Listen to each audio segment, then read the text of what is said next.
नमस्कार किसान साथियों, मेरा नाम है अजीत सिंह और मैं न्यूजीबीडू सीड्स में सागा क्षेत्र का क्षेत्रीय प्रतिनिधि के रूप में कार्यरत हूँ।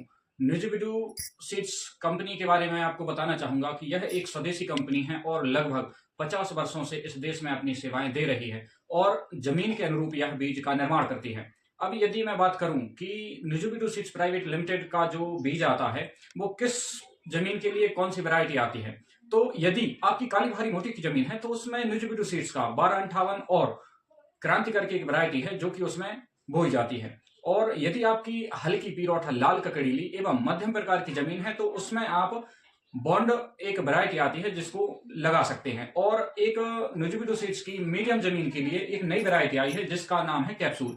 अब आप सोच रहे होंगे कि ये कैप्सूल कैसा नाम है, तो इसके जो दानों का आकार है लगभग कैप्सूल के समान होता है, इसलिए इस वैरायटी का नाम कैप्सूल रखा गया है।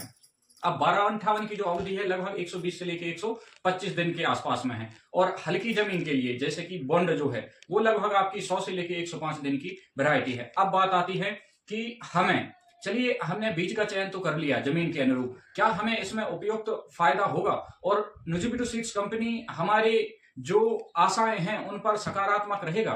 तो मैं आपको बिल्कुल बताना चाहूंगा, जी हाँ बिल्कुल।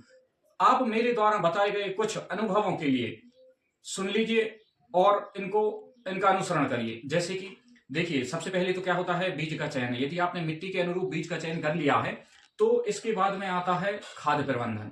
खाद प्रबंधन कैसा कि जैसे हम बुआई करते हैं तो उसमें हमें डीएपी के साथ में मक्के की बुआई करनी है, ठीक है।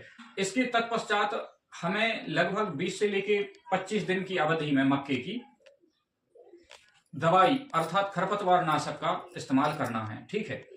खरपतवार नाशक का इस्तेमाल करने के पश्चात कुछ दिन पश्चात हमें यूरिया उसमें डालना है। लगभग 75 किलो यूरिया आप उसके पूरे जीवन काल में दे सकते हैं।